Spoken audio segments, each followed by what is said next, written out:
Hello, my name is Anthony Rosenthal, and this is my presentation on intermittent fasting. So what exactly is intermittent fasting? It is defined as a cycle of eating with periods throughout the day that determines when you eat and when you don't. This approach focuses more on controlling when you eat rather than a traditional diet that determines what you eat. And then here I attached a diagram of one of the many types of fasting. This is the 12 p.m. to 8 p.m. method, and it's great for beginners because it leaves a large window for eating. So after 8 p.m. and then before 12 p.m. is when you fast, and then during the rest of the day you can eat. Little overview of what intermittent fasting is and who uses it, the types, so on and so forth. So origin and popularity has become increasingly more popular amongst the health and weight loss communities, with origin stemming from a multitude of religions and traditions such as from Islam and Buddhism. So main uses, weight loss control. It's great for people who are obese and looking to lose weight. And then also for blood sugar control, it can stabilize. And it can also manage relationship with snacking and overeating if you have troubles with that as well. And then lastly, of course, as mentioned before, the religious traditions. So different types, there are more listed than just what I put here, but these are the more popular ones. There's the 16 to 8. So you fast for 16 hours and eat during 8, which is a little more difficult than this one as it kind of swaps the fasting and the eating. And then there's the 12 and 12, so do not eat during the 12-hour period. This one is great because the time period, you can just look at a clock and remember what times you're fasting. It's a little easier for that if you struggle with time management.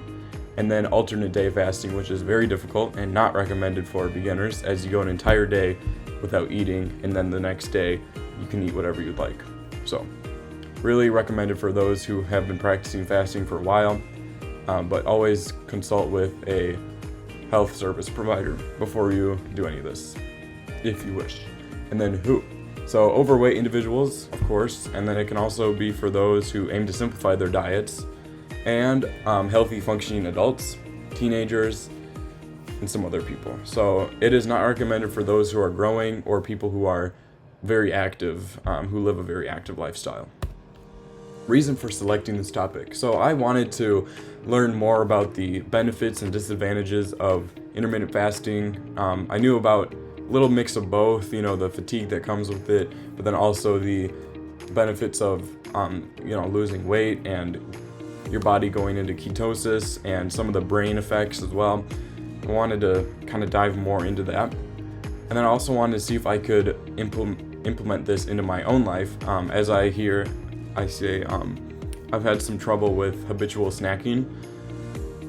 So snacking throughout the day, not very beneficial for kind of my relationship with food. So I was thinking that if I could learn more, then maybe I could try it out. And then here, lastly, I witnessed what it can do for others.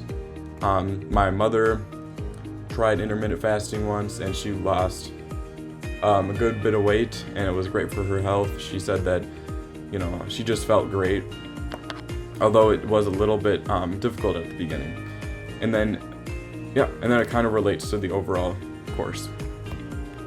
But why is it important? So, of course, there's an obesity epidemic in our country, in the United States. About over half of the adults are now considered obese, so this is great for those who want to do that and overcome their addiction to processed foods. It's also easily implementable for anyone because it's not like a conventional diet where you have to swap your entire food intake and maybe buy a subscription. They can also be very expensive, so intermittent fasting doesn't require any money necessarily, unless you do want to actually change what you're eating as well, which could help with the weight loss, because it kind of defeats the purpose if you do intermittent fasting but then don't change what you're eating if what you're eating is processed junk food. So it can also create a healthier relationship with food, but it can also do the complete opposite, which I'll talk about in the next slide. It's great for observing how metabolism is used within the body and how the body uses energy during times of fasting. And your brain can react differently. It can release ketones during prolonged periods, which is great for stable energy. So this goes back to ketosis. And then improves mental clarity. So norepinephrine, which is a neurotransmitter, can help with mental clarity, which isn't always the case, but it can happen. So some positives and negatives. Weight management, it's great for weight management. It can also stabilize blood sugar and insulin levels. It can, your body can become better at switching between fat and glucose for energy. And then also the BDNF, which is the brain-derived neurotrophic factor, which is the resilience to stress. So if you're a student or someone that finds themselves in a very busy, stressful part of your life, then intermittent fasting could help with that. Although some negatives, it can deplete your focus and energy. So it's not great for those who are extremely active, like athletes or those that need consistent calorie intake throughout the day. And it can also actually create an unhealthy relationship with food if you have past eating disorders, and then also irritability. So challenge, influence on my faith. So I thought about this for a little bit. I came up with 3. Self-discipline can be great to strengthen my relationship with, which relates to self-control. There's balance, taking care of my body and ensuring that what I put into it is healthy and structured.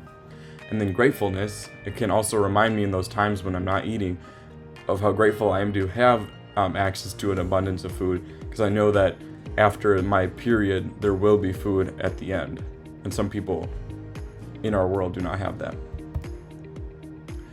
Impact on lifestyle. So social life conflict, it can make some situations in social contexts a little more challenging, like eating out or someone offering me food.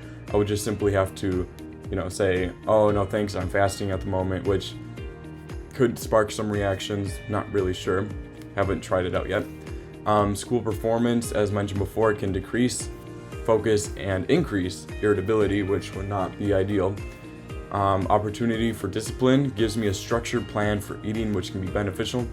But it can limit flexibility. So if I want to see the benefits, I must not lead with temptation when I'm hungry. And here are my references in alphabetical order in APA. And thank you for listening. I hope you enjoyed.